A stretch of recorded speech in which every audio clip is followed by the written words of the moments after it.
The wind turned the high plain into a drifting sea of dust, the locals called prairie smoke. James Calder tipped his hat brim, squinting across the scrub toward Dry Creek Junction.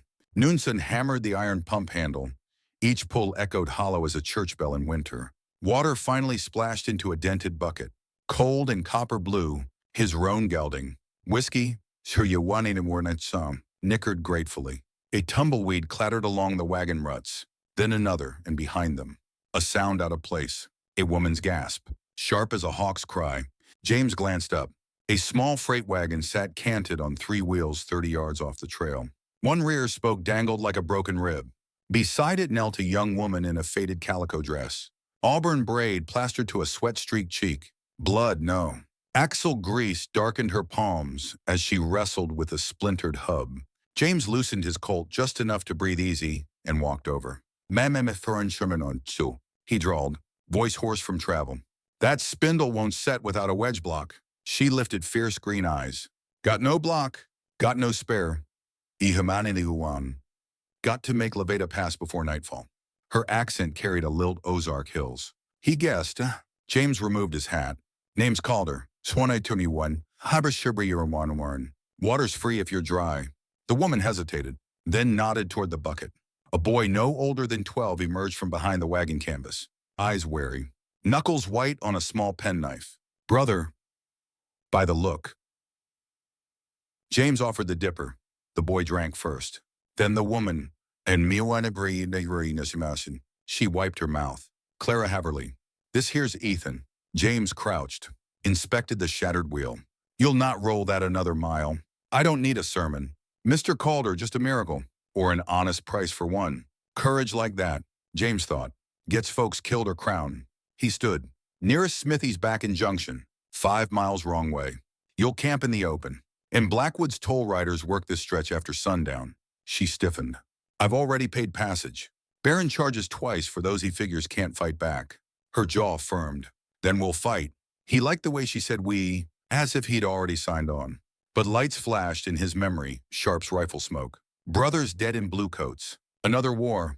No, to nothing. Not unless it found him first. Still, he fetched a spare plank from his pack, whittled a crude wedge, and helped lift the axle while Ethan braced. Sweat stung old bullet scars under his shirt, but he gave no sign.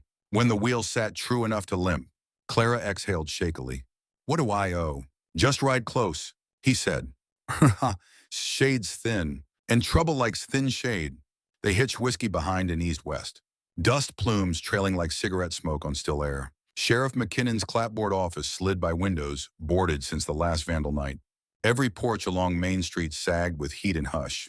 But James felt eyes in the cracks. Tenants Blackwood aimed to evict. Shopkeeps counting coins that would never satisfy the Baron's ledgers. At the rail spur, a slim man in a linen waistcoat leaned against a telegraph pole, flicking a silver coin. Afternoon. Wakakawanas. Shishini. Mr. Calder, he cooed. The Baron sends regards. Pale snake eyes shifted to Clara. New stock, serum. Yes, sir, born. James angled his body, hiding her behind his shoulder. Pumnikinamum. Passing through. Creed. Tiford. Oh, everyone's passing till papers say otherwise. He tipped his hat, revealing Blackwood's Raven branding on the band. Baron says water tax doubles come harvest moon. Tell your guest here there's a special rate for unescorted widows. He winked and melted into the depot shadows. Clara's whisper cut like glass. Widow gossip spreads fast. Blackwood's men read church obits same as they read bank ledgers. You married a freighter. My husband died of fever on the Cimarron cutoff. Buried him shallow ground too hard. Her voice cracked, but only for a heartbeat. Sold the last mule to buy that wheel you just saved. James felt something shift like a fault line waiting decades to break. He led Wagon and roan to his ridge ranch, a half-hour north of town, all the while telling himself this was temporary charity. Nothing more. But when Clara stepped onto the porch and stared west toward a sun banded in copper dust, he saw a glint in her eyes that wasn't fear. It was measurement. The way a carpenter eyes good lumber. And he knew this broken wheel had rolled straight into his quiet life and would not roll out again. Night on the ridge smelled of juniper and old sorrow. James spread a blanket for Ethan in the lean-to bunkhouse, then walked to the perimeter. Henry rifle in hand. Coyotes yipped far off. He paused at a burned scar in the corral fence char from last spring. When rustlers tested his line, he'd driven them off, but the fire never left his dreams. Inside the cabin, Clara examined the single-room austerity.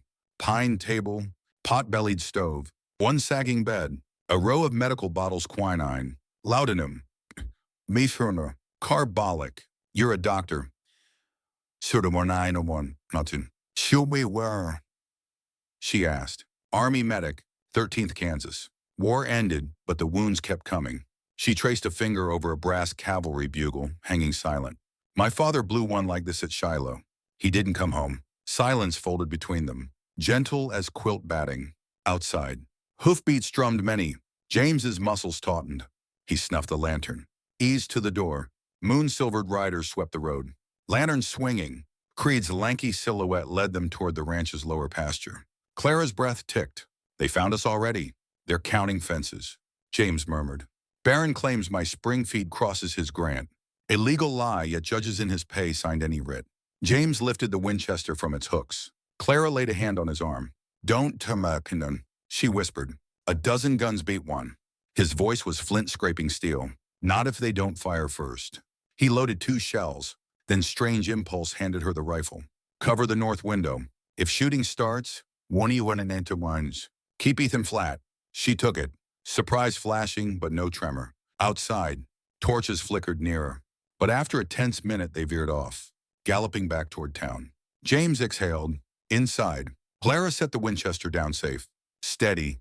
Respect flared in his chest. Over weak chicory coffee, while she spoke of her journey, the cholera wagon trains, the ferry fees that swallowed her last coins, summon him in. James listened, seeing echoes of his own trek home after Appomattox empty pockets, head full of ghosts. When she finished, he said only, rest now, dawn soon. She settled Ethan under quilts, then lay on the floor mat he insisted she take. Through cracked chinking, she saw stars, bright, countless, indifferent. In the watches before sunup, James dreamed Civil War dust again, horses screaming.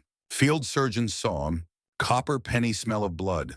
He jerked awake, sweat chilled, a soft voice. Bad dreams travel light, Clara said from the hearth, stoking coals for breakfast. He rubbed eyes when, sure did you, or no one.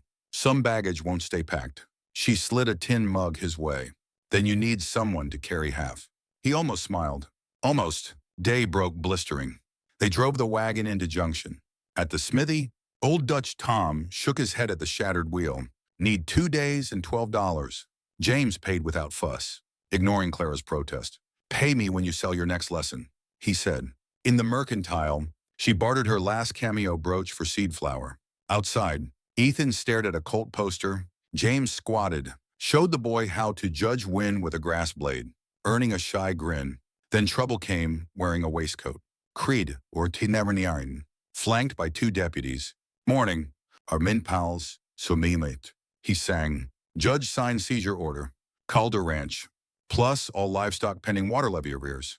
James read the document's blood-red seal. I'm paid through August. Paper says different. Auction at sundown. Creed tapped the page. Unless you clear the slate, $300. Or a collateral arrangement. His gaze slid to Clara. Thunder rumbled somewhere far off inside James's chest. He spoke low. Touch her and breathe through splinters. Creed only grinned. See you at sunset. Hero. He rode off. In that dust-choked street, Clara saw James's shoulders sag under a weight heavier than any saddlebag. 3 or 4 or 300, he muttered. I've 60 in the bank, 40 in cattle. He'd rather gut shoot himself than beg money from rail barons back east. Clara's voice surprised them both. Marry me. He blinked. Miss Haverly, a wife shares deed rights. Blackwood can't litigate till next quarter of land transfers. Gives us time to fight. Us. The word hammered. James swallowed. Marriage of necessity.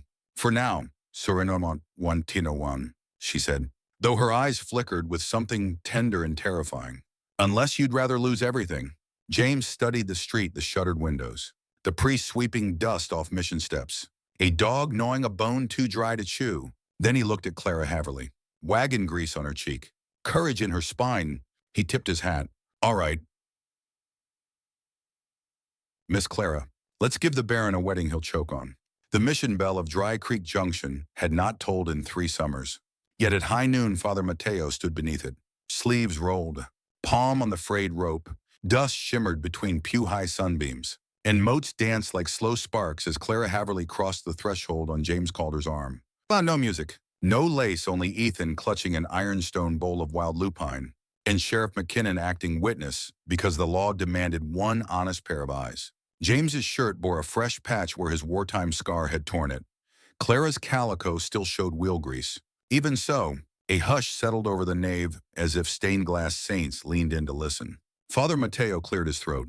By territorial statute and scripture alike, do you, James Foster Calder, take this woman a moment? McKinnon rumbled. The sheriff set a folded sheet on the altar. Blackwood's seizure order. He tapped the date. He cut in on shooter. Baron's men claim right to interrupt. They show at the first scent of advantage. Father Mateo's dark eyes met James's. The vows must be witnessed and registered before sundown to stall any civil claim. James nodded once a cavalryman's curt salute and turned to Clara. Reckon we'd best speak fast. Mefrenarmary to room. She smiled. Small and brave. Bizdermative. Fast, but not hollow. So James spoke plain. How the war had taught him loss. How the prairie had taught him quiet. And how an axle-snapped wagon had taught him that quiet was not the same as peace. Clara answered that grief had hollowed her but left room for seeds. And if he would tend them, she'd grow beside him through bad seasons and lean rains. Ethan tipped the lupin bowl. Blue petals scattered across the cracked tiles like bits of sky falling to earth. Father Mateo pronounced the words. Sheriff signed the ledger. And Clara slid James's granddad's pewter ring onto her own finger because it fit her hand better. Illegal not, perhaps, but when their palms touched, the line between bargain and bond blurred like heat haze over sage. The bell rope groaned one solemn clang. Outside, wind carried the sound straight to Baron Blackwood's veranda 9 miles south. Dust before the storm. They left the mission by the back door, avoiding Main Street where Blackwood's curs sniffed for gossip. James saddled whiskey and an ancient mule Father Mateo loaned them, then led Wagon and Stock up the ridge road. Clara sat beside him, hands worrying her skirt. He'll come harder now.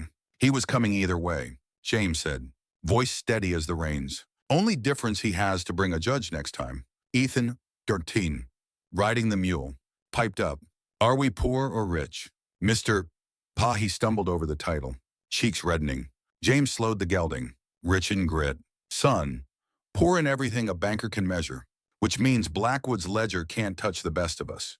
The boy grinned. First true smile James had seen on him. Halfway up the ridge, McKinnon galloped after, dust plume curling behind his roan. He reined alongside. Baron filed injunction within the hour. Judge Halley set hearing for Friday. That's 4 days, James muttered. 4 days to prove you paid your levies or find a bigger gun than Blackwood's lawyer. The sheriff added. He tipped his hat to Clara. I'm the Manimayim. Junction's folk are whispering some call this sham wedlock. Clara met his gaze. A sham lasts a moment. A promise can stretch a lifetime. Ask again next harvest. McKinnon's mustache twitched. Free Urshurnaman. Fair point. He dug a folded telegram from his vest. Also, Calder Pinkerton scout wires me. Rustler gang hired out of Santa Fe Road past Rattlesnake Ford yesterday. Big pay docket. Oh, wood tea. No branding. Smells like Blackwood money. James clenched his jaw. He's hiring cutthroats now. Hi. Keep powder dry. The sheriff wheeled away toward town. Clara placed a hand on James's arm. Is your barn defensible? Barn is tinder. He scanned the sky.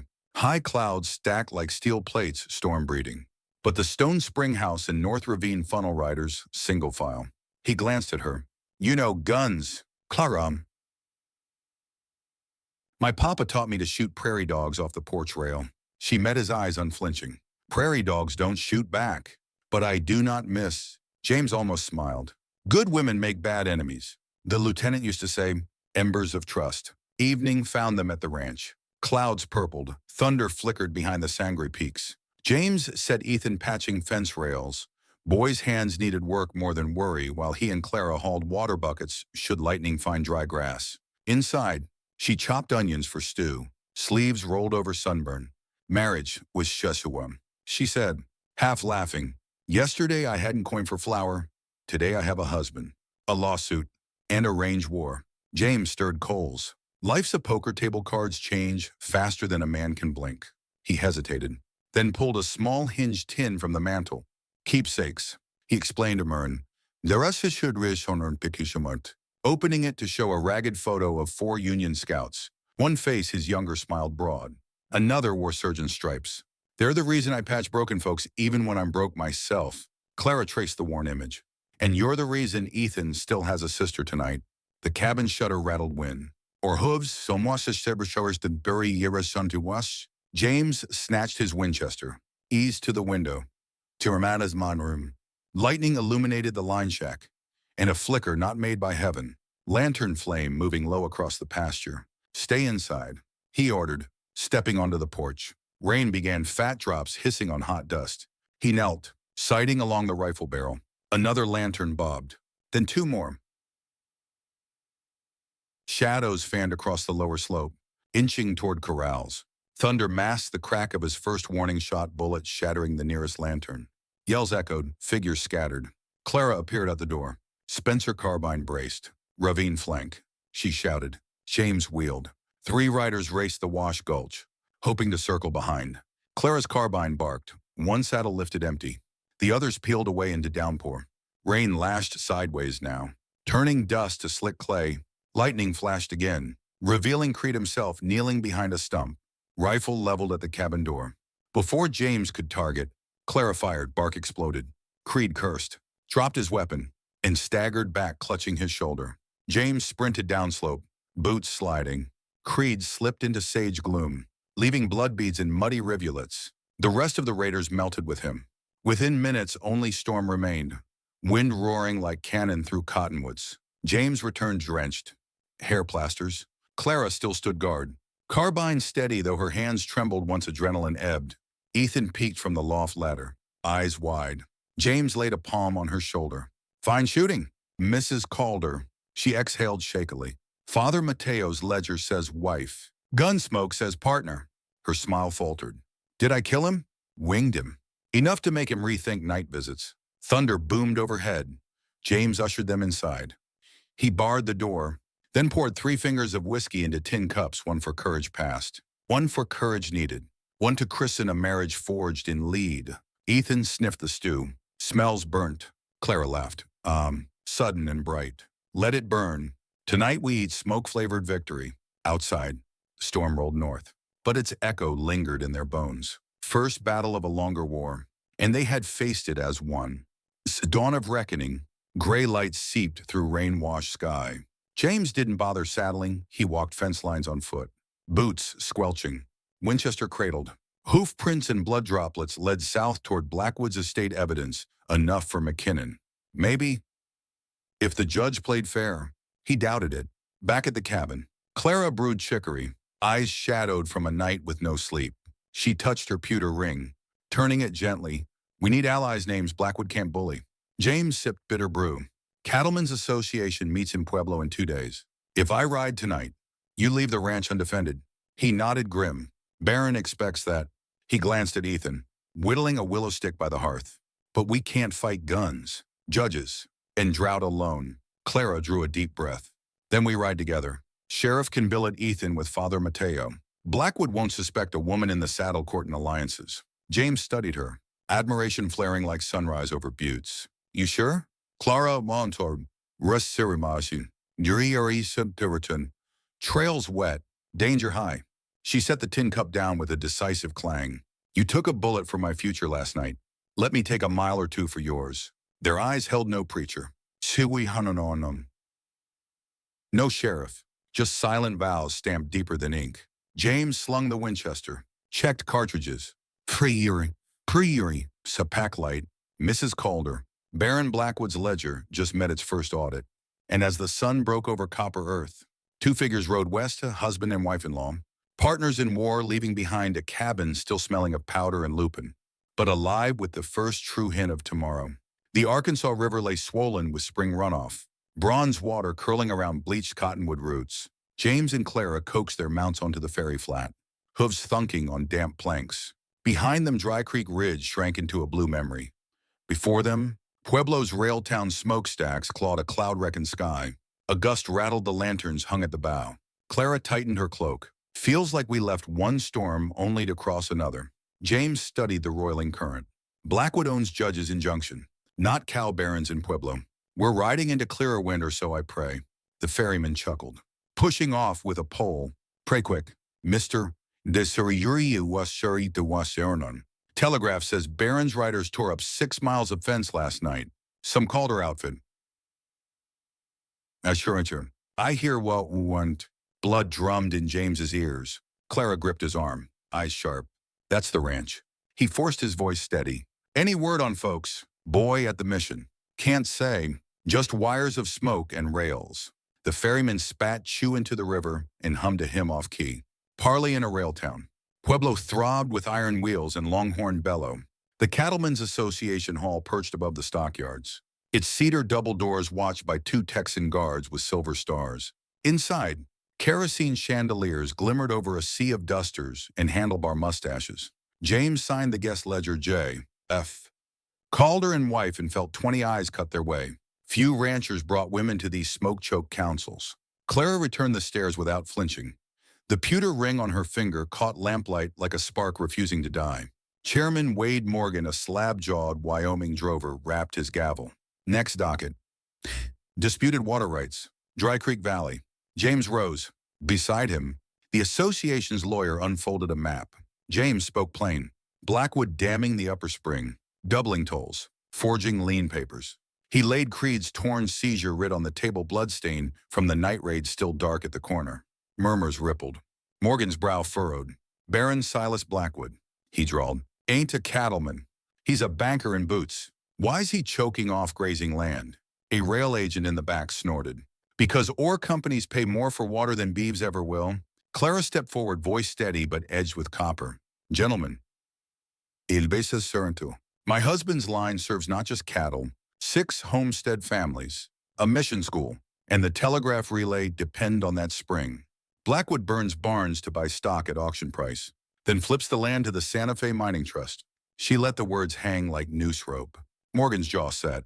Anything proven. James handed over receipts, levies paid in full, stamped and countersigned by the county clerk last April. Clara placed a charred bullet hull beside them, proof of his collection methods. The room quieted until all that moved was smoke swirling under chandeliers. At last, Morgan lifted the gavel. Association hereby recognizes Blackwood water levy as unlawful interference with open-range doctrine. We'll send riders to Junction, drive our herds across that ford at dawn. If the Baron fires on us, he fires on every brand between Cheyenne and El Paso. Gavel cracked wood. Motion carried. Relief flickered in James's chest. Quick as match flame, yet he read Clara's eyes. Victory here did not mend fences burning back home. Wearer of ash. They bunked that night in a railside hotel room smelling of coal smoke and rose soap. Rain pinged the tin roof. James stood at the window, knuckles white on the sill. 6 miles of fence, he muttered. Creed's work, sure as sunrise. Clara pulled off her boots, set them by the coal grate to dry. Fences can be mended. Ethan can't, her voice quavered. Write Sheriff McKinnon, see if the mission still stands. James spun, already unbuckling gun belt. Better. We ride back tonight. Exhausted horses won't outrun Blackwood's telegraphs. She crossed to the desk, yanked a blank form from the blotter. You taught me every hour matters. So we use ink for wings. She dipped the pen. Dear Sheriff. A rap at the door cut her short. James palmed his Colt. Eased the latch. A bellboy thrust a yellow telegram. Rushwire. Sir. James slit it with his knife. 4 words, mission burned. Boy safe, M. Clara's knees sagged. He caught her. She breathed once, twice. Safe. She whispered. Then, where? The bellboy gulped. Note on back. James flipped the form. Hiding at Calder Ranch. Raiders headed there next. The room seemed to tilt. Clara steadied herself on James's shoulders.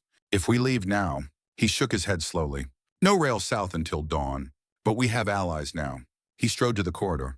hammered on Morgan's door. The chairman, Ixtarakinoman, Humahornison, half-dressed, listened as James read the wire. Morgan grunted.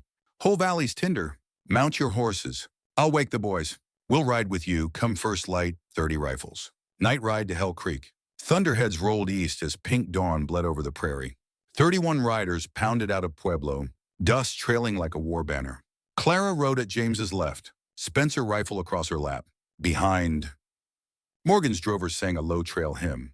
The kind men crooned to calm skittish cattle and, perhaps, skittish hearts. Outside Junction. Black pillars of smoke smeared the sky. The old Spanish mission lay gutted. Your roof fallen, chapel bell melted to a twisted arc. Father Mateo knelt in ashes. Hands blackened, yet clasped in prayer. James dismounted, lifted the priest to his feet. Ethan, he asked, throat raw, ran when the gun torches came. Mateo rasped, boys clever, headed for your ridge with a ranch hand named Rojas. But Baron's men chased soon after. Then they ride my land now, James growled. Morgan gave a curt nod. Cattlemen'll cover the town road. Keep deputies honest. You two cut crosswash, find the boy. Clara swung into her saddle before the sentence finished. James joined her, and they spurred north, leaving the mission's ruin to smolder beneath a waking sun. They raced the dry arroyo, hooves clattering on limestone shelves. Quail flushed, jackrabbits streaked. At the south fence line of Calderland, they found posts hacked and wire flung like slashed veins. Charcoal hoofprints stamped the mud. Creed's sorrels. A shout carried on the windchild's voice. James yanked reins. Clara followed the call into a cottonwood draw. Ethan crouched behind a toppled hay cart, clutching a revolver far too big for his hands. Rogas lay nearby, arm bleeding from a graze. 3 riders circled, rifles raised. Creed led them, coat sleeves stitched where Clara's bullet had torn flesh. He saw James and bared teeth. Wetwandam, if it ain't the honeymooners. James leveled his Winchester, step away from the boy. Creed laughed, sound brittle as sun-baked bone. You brought help. Good Tantasawar. More buyers for the foreclosure auction? Clara nudged her mare forward, eyes cold. Auction canceled. Association deemed your levy fraud. Creed's grin faltered. He glanced north. Dust clouds Morgan's riders cresting the ridge. Still, he cocked his rifle. I got orders to break Calder before sunset. Figure I start by orphaning the whelp twice. The crack of Clara's Spencer cut the morning. Creed's hat flew, he reeled. Grazing bullet whispering past his skull. James fired next one outlaw toppled. Rojas, propped on his good elbow, drilled the second. Creed scrambled for cover, but James's boot caught his wrist. Pinning pistol to dirt, the banker's lackey wheezed, hatred curdling his eyes. Blackwood'll bury you in paper, even if lead fails. James hauled him upright, then let the law weigh that paper. He bound Creed's hands with fence wire. Morgan and his drovers thundered up. The chairman surveyed the scene. Spit tobacco. Looks like Leon enforcement got postponed. Ink strikes back. By noon, they convened in Junction's ruined courthouse roof, scorched from last night's torching. Judge Halley, robes singed, quaked behind his bench as Morgan slammed the association seal on the desk. Your Honor? Morgan boomed. This court stands on cattlemen's land, drinks their water, and breathes their goodwill. We file injunction against Baron Blackwood for arson, attempted murder, and fraudulent levy. Halley's quill shook. I'll need deposition. Clara stepped forward, dress suited. Rifle across her skirt like a steel argument. Deposition, Exhibit A. She presented paid in full receipts. Creed's confiscated torch. And Father Mateo's sworn statement. Halley's gaze darted to Creed, blood drying on his temple. Creed looked away. Even he knew when chips were down. The judge banged his gavel with a hand that trembled. Levy void. Property restored. Warrant issued for Silas Blackwood pending martial review. A cheer rose among townsfolk gathered in scorched doorways. Clara exhaled for what felt like the first time in a week. James squeezed her hand, muddy glove against sooty palm. Yet in the hush that followed, Father Mateo limped up with a final telegram fresh, edges still warm. James read it aloud.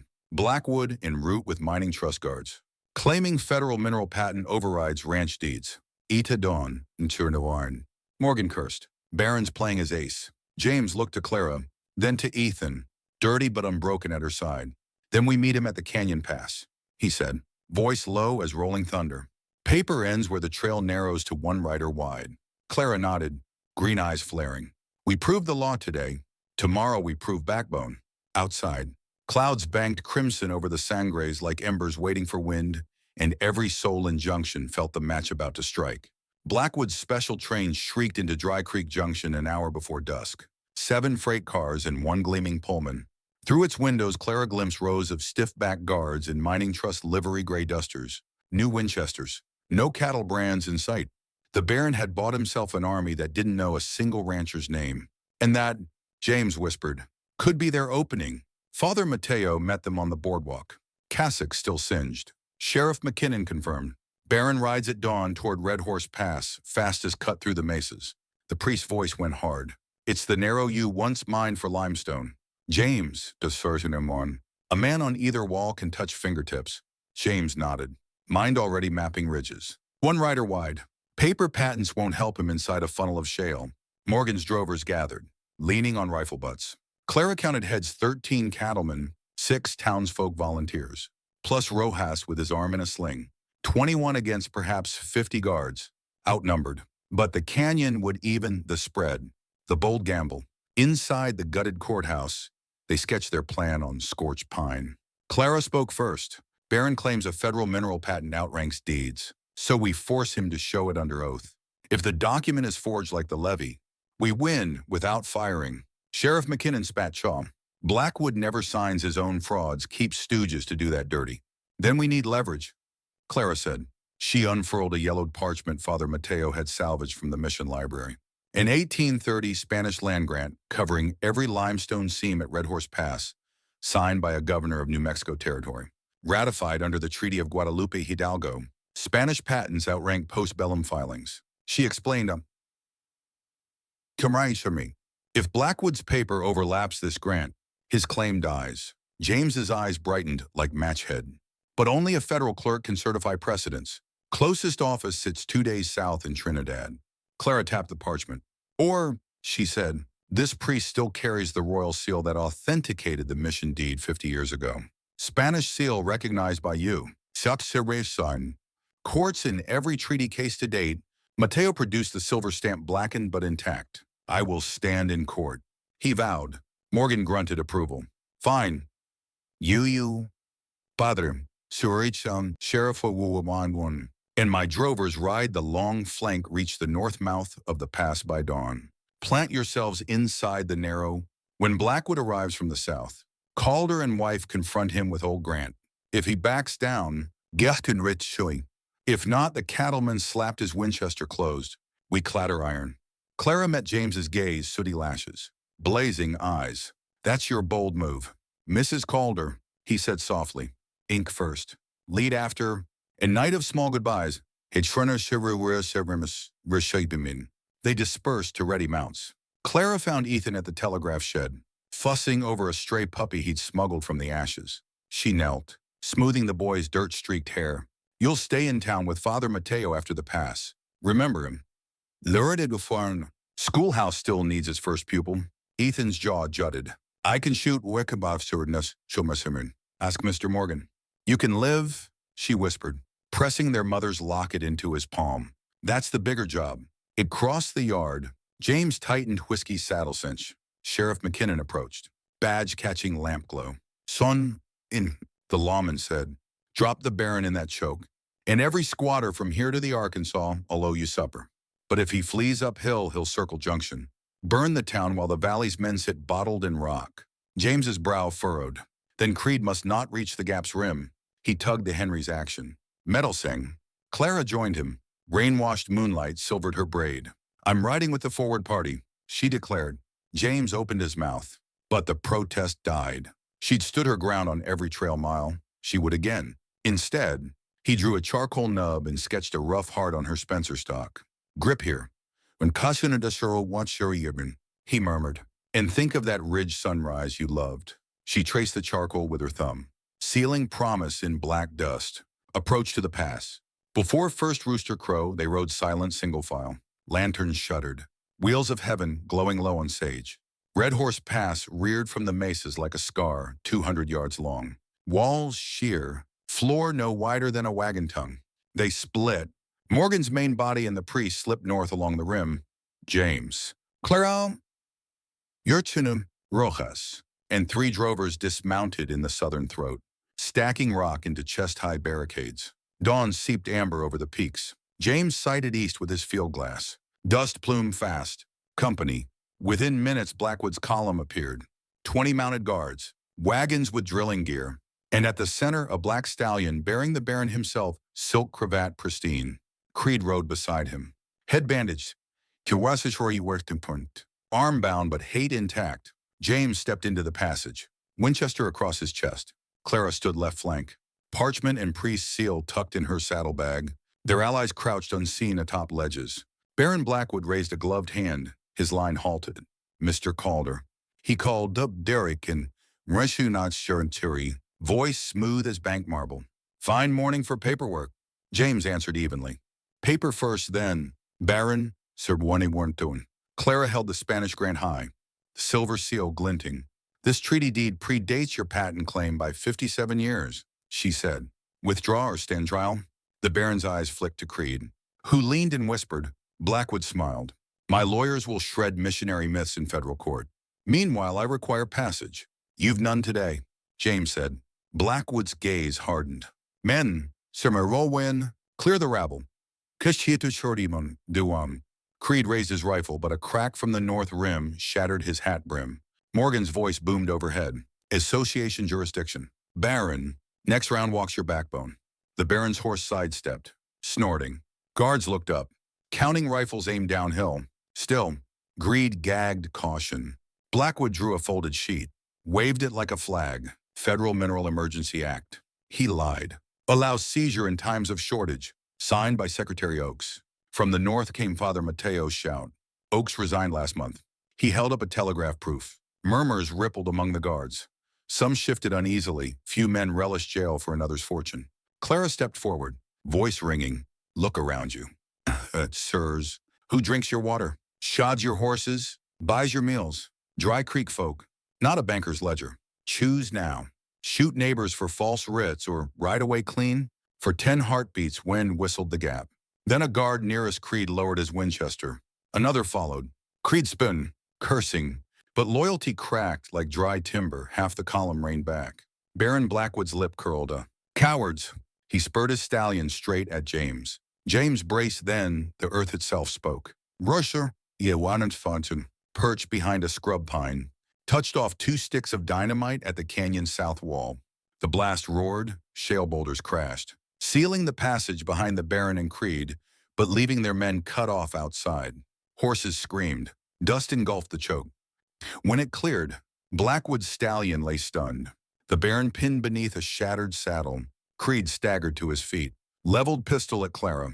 She fired first. Creed's gun spun away, bullet furrowing his collarbone. He collapsed, shrieking.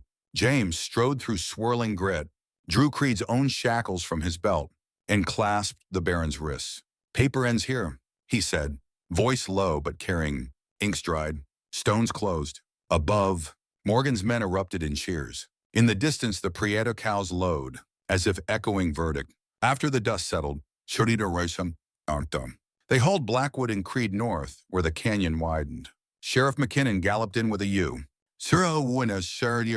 Marshal deputized at dawn by wire from Denver, facing a priest's treaty deed, 30 witness statements, and half his guards ready to testify. The Baron had no card left to play. Under a juniper's scant shade, the marshal read charges. Fraud, arson, attempted murder, conspiracy.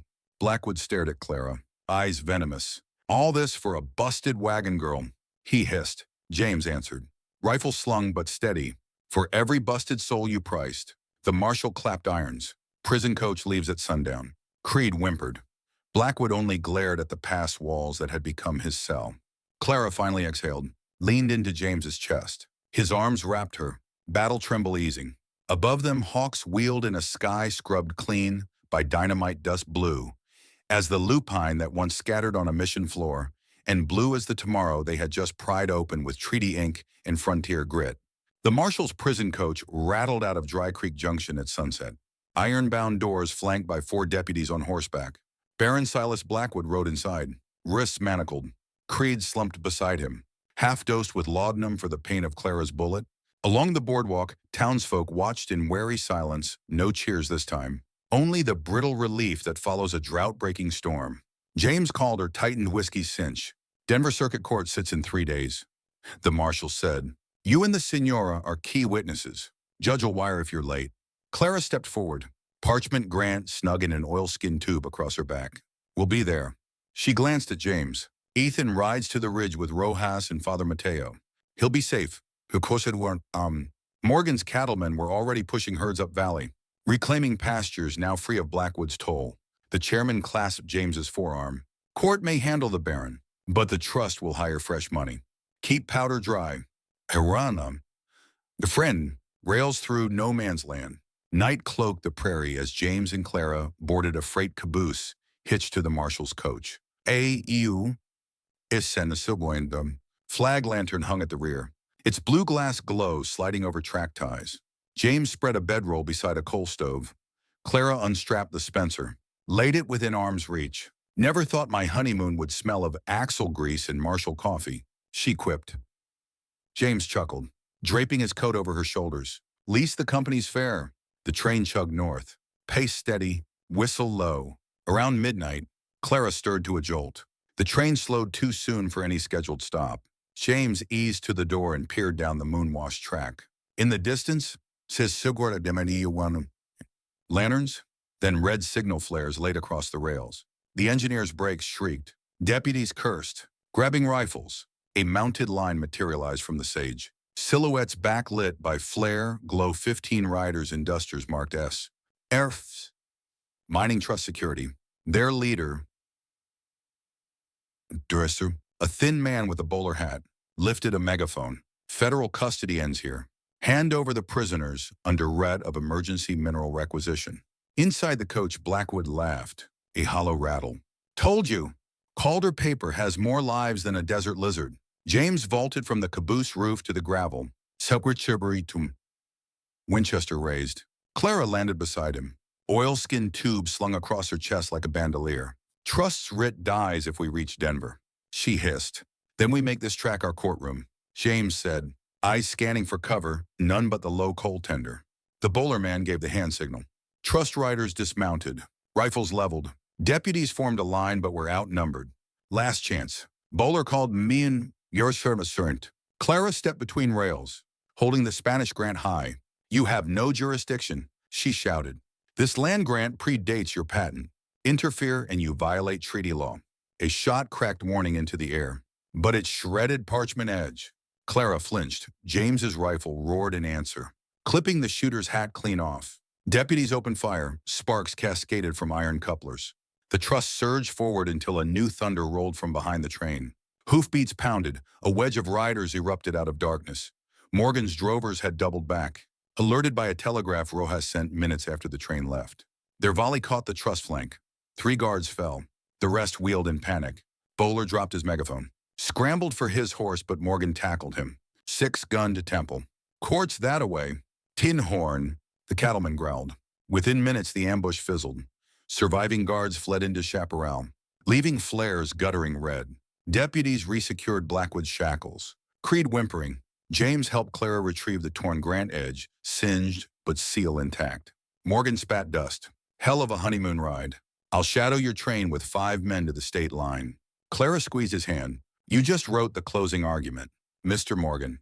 The mile-high docket is shortly money. Denver's Union Station rose like a cathedral of glass and steel against the Rockies. Newsboys hawked sheets already screaming, "Bank Baron arrested." The circuit court, a granite edifice with Doric columns, thrummed with journalists, Tornardi Winniwanhams, ranch wives, and miners eager to watch a titan topple. Inside the chamber, smell of steno ink cut through perfume and cigar smoke. Judge Adelaide Monroe, silver-haired, spectacles perched, banged her gavel. "Proceed." The prosecution unfurled maps, receipts, Creed's torch, Mateo's treaty seal. Clara testified first. Voice, steady as church brass. She recounted the levee, the mission burning, the canyon standoff. When she lifted the torn parchment, courtroom gasped at the bullet scar. Nashon Sham. James followed. Terse cavalry diction, painting the ambush on the rails. Physicians confirmed Creed's wound. Deputies confirmed dynamite traces on canyon debris, all pointing back to Blackwood's purse. Defense lawyers brandished the mineral patent. Judge Monroe studied its signature. Frowned. Secretary Oakes resigned May 1st. Document dated May 14th. Gavel fell. Patent fraudulent. Cordilla went them. In the gallery, a miner began a slow clap. Soon half the room joined. When the Baron finally took the stand, shackles clinking like funeral bells. His famed confidence had turned to sand. Business requires risk, he argued. These lands sat idle with schools, missions in immorturnum didmine, and graves. Clara fired back from council table. Blackwood's eyes narrowed. You wagon girl, will drown in debt the moment sentiment dries. Judge Monroe's voice sliced the hush. Debt is settled. She lifted a stamped decree. All Calder levies remitted. Spring declared community resource. Spanish grant affirmed. She faced the jury. Verdict came swift guilty on all counts. Sentence, or 10 years territorial prison. Assets frozen pending civil claims. Creed wept. Blackwood stared at Clara. Hatred swirling. She met it unblinking until marshals hauled him away. Paper into seed. Outside, snow glittered faint on distant peaks, though the valley bloomed with late spring green. Reporters surrounded Clara. She raised a hand. Write this shortentor. Shuaneri en sarm, she said. Water is life. No ledger owns it. James escorted her down the marble steps. At the base waited Ethan. Father Mateo. What do you? Rojas' face is sunburned but beaming. The boy thrust a folded broadside.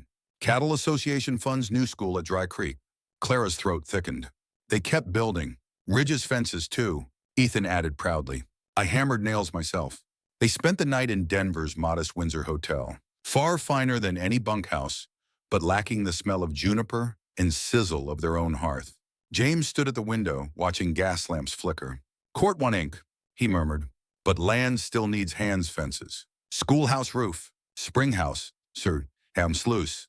Clara slipped her arm around his waist. Hands we have. And more willing to join when they read tomorrow's headlines. He turned, brushed a soot-stained curl from her cheek. When that roof's up, reckon we'll need a bell. She smiled. I know where one lies. Half melted. We'll recast it, then a real wedding beneath its ring. Thought we were married already. He kissed her brow. A promise sealed by law. Perhaps but I'd like one sealed by dance and song, no rifles in sight. She rose on tiptoe. Whisper warm. Deal. But you still owe me a first dance. Tran Urchinum. Can a trail home? They returned by daylight coach safer, now that headlines ran faster than ambush plans. Every station handed up pies, blankets, bus sharded de warns, the odd Colt cartridge box from grateful strangers. Crossing the familiar ridge, Clara gasped. The cabin's sod roof sported new cedar shakes, the barn's charred timbers replaced, and near the spring a framed skeleton of rough-cut pine. The schoolhouse stood tall beneath fluttering calico pennants.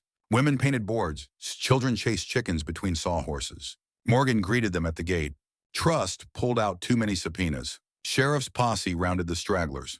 He tapped a shipping crate. Rail boss donated chalkboards. Says your story sells papers better than dime novels. Clara laughed through sudden tears. James lifted her from the wagon, spinning once beneath cottonwoods budding fresh leaves. She clutched his shoulders, dizzy with sun and hope. Roof first, she warned. Dance later. He grinned. Then let's hammer daylight until the stars can't keep up. That evening, as the prairie swallowed the sun in a blaze of copper, Clara wrote the school's motto on a plank. Lovery or what seri you want to wonder one.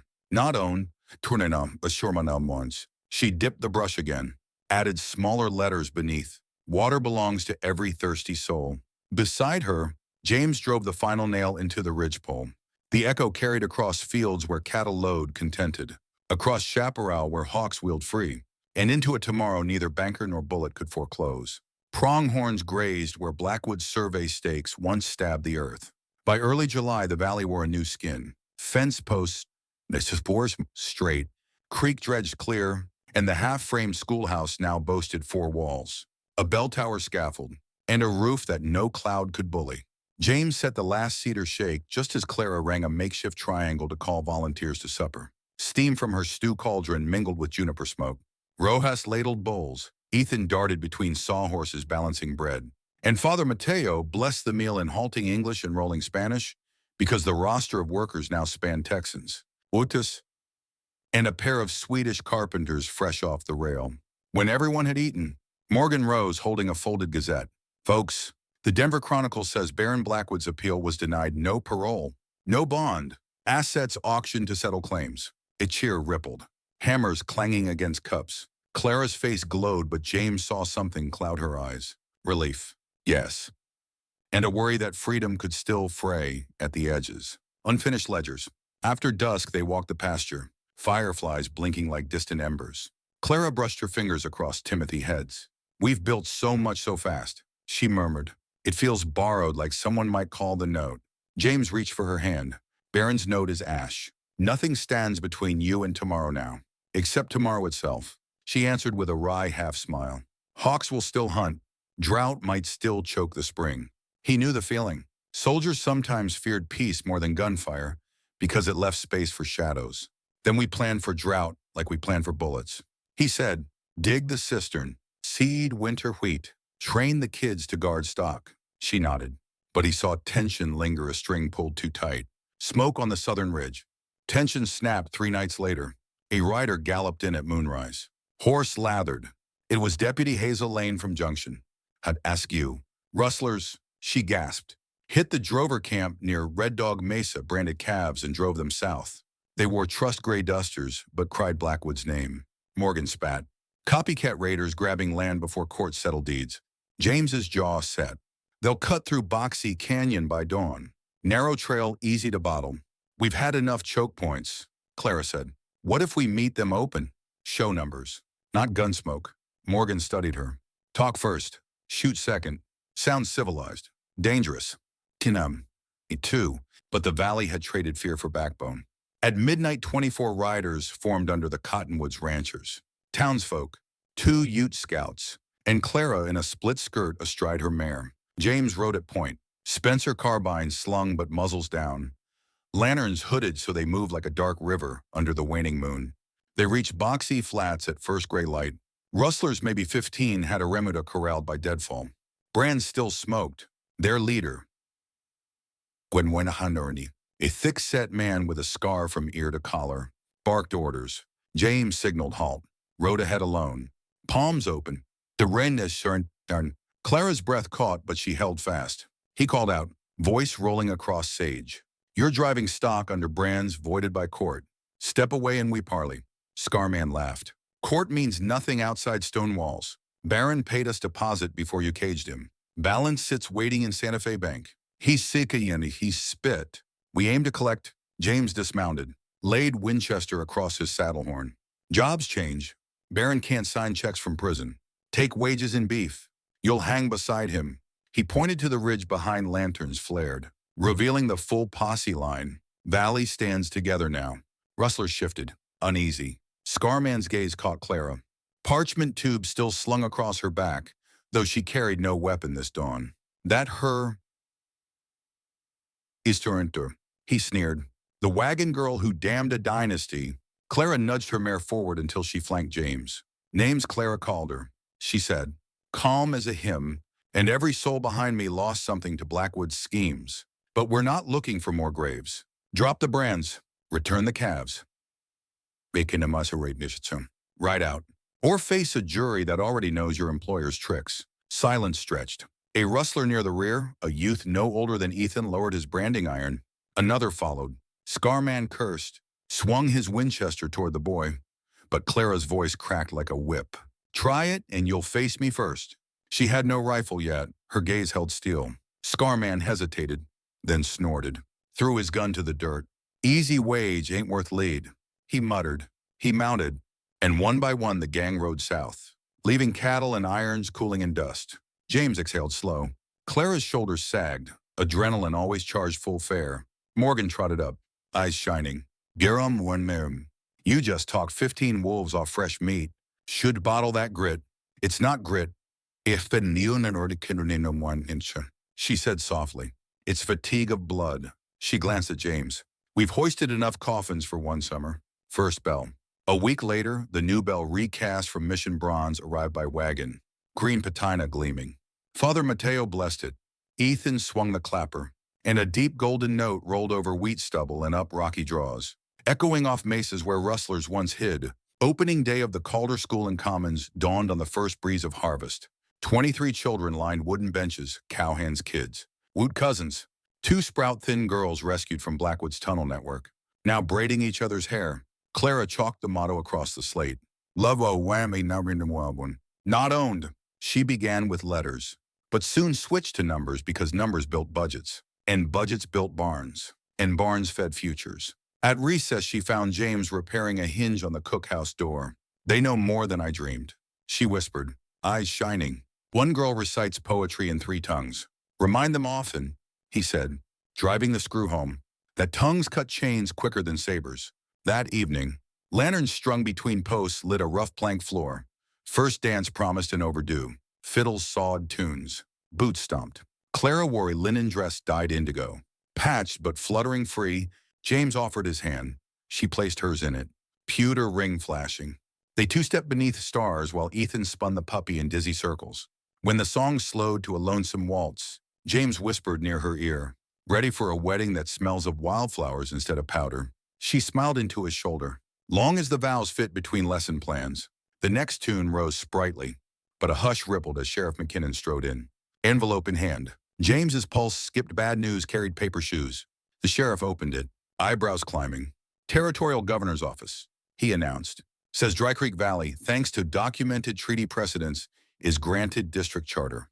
We can elect our own council, raise school funds, and appoint a water board independent of county bankers." Cheers erupted. Fiddles resumed in riot tempo.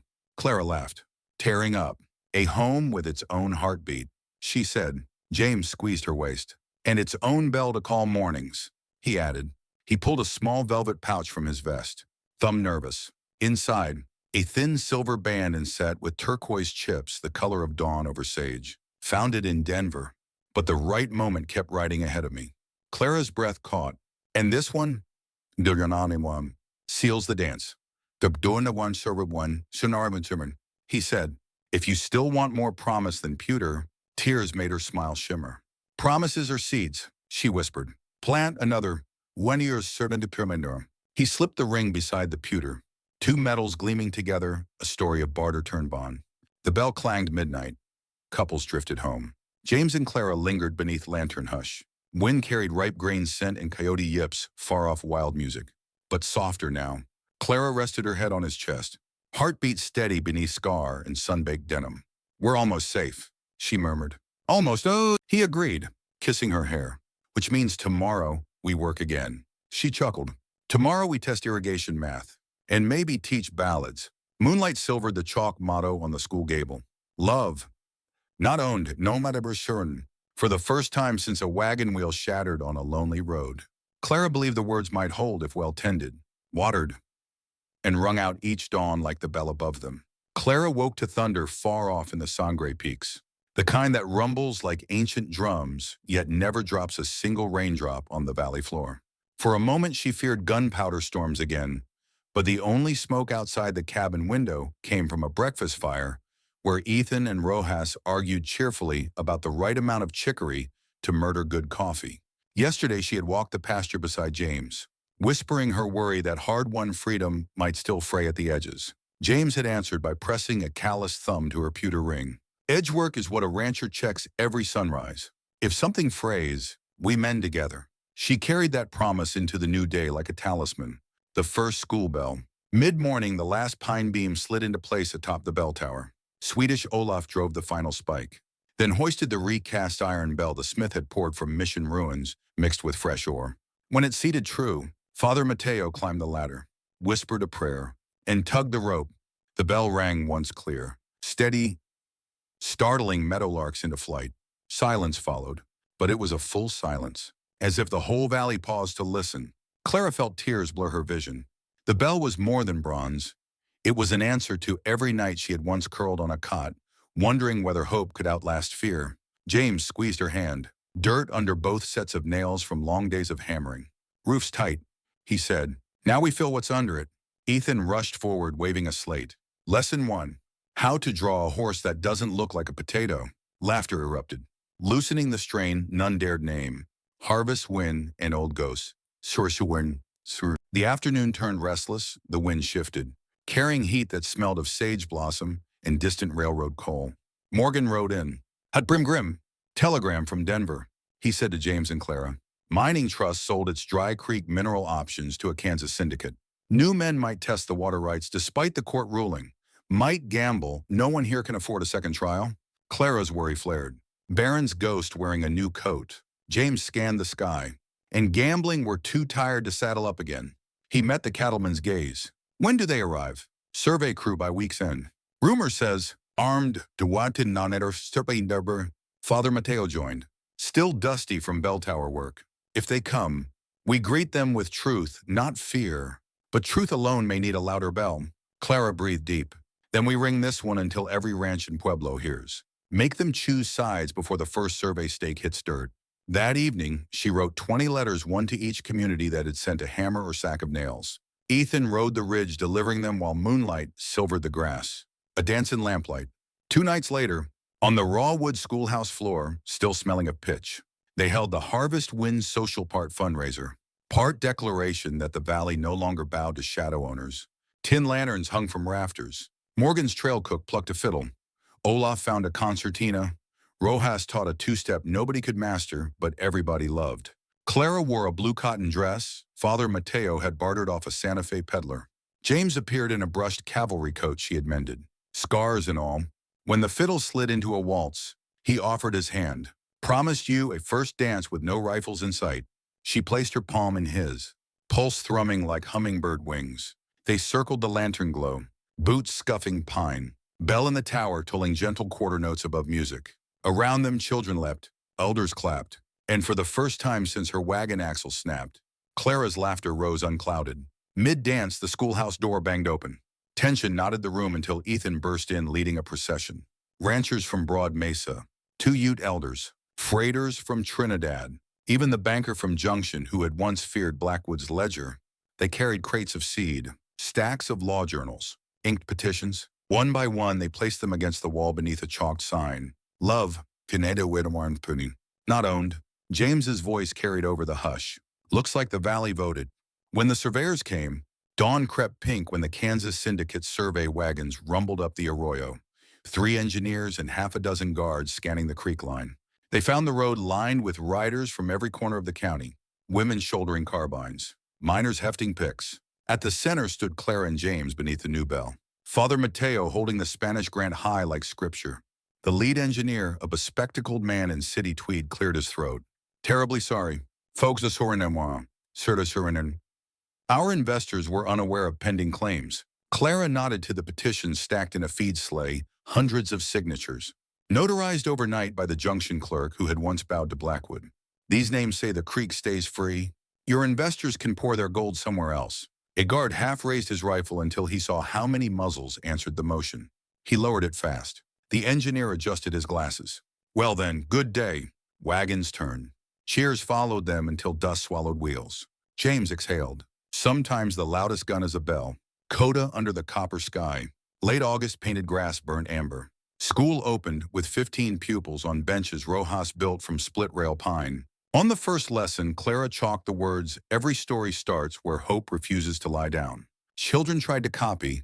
Some spelled hope as hoop, and she laughed, remembering her own misspelling on the ridgepole motto months before. The spring never ran dry that summer, as if grateful for its release. At twilight, James often led Clara to its bank, where cattails nodded. One such evening, he produced a paper court deed, transferring half the ranch to her by right of love. Not levy. She pressed a kiss to his scarred brow. If our daughter asks how we met, she teased, you'll say broken wheel and stubborn banker. He wrapped an arm around her. I'll say copper sky, tupping, tumbleweed, and a woman who taught the valley to ring. Kunaway. From the schoolhouse hill, the bell tolled vespers. Its notes drifted across the prairie, over repaired fences and fresh planted barley. Beyond the mission ruins, now sprouting adobe seedlings, each clang a reminder that even melted metal can be reborn to carry morning across miles. Clara leaned into James, horizon blazing copper and gold. We should carve something on that bell, she mused. He tilted his head. What's left to say? She smiled up at him, eyes reflecting the sky that had once seemed so vast and unforgiving. Like, share, one intermin. Subscribe, she whispered, and felt his laughter rumble deep as thunder the good kind, promising rain at last.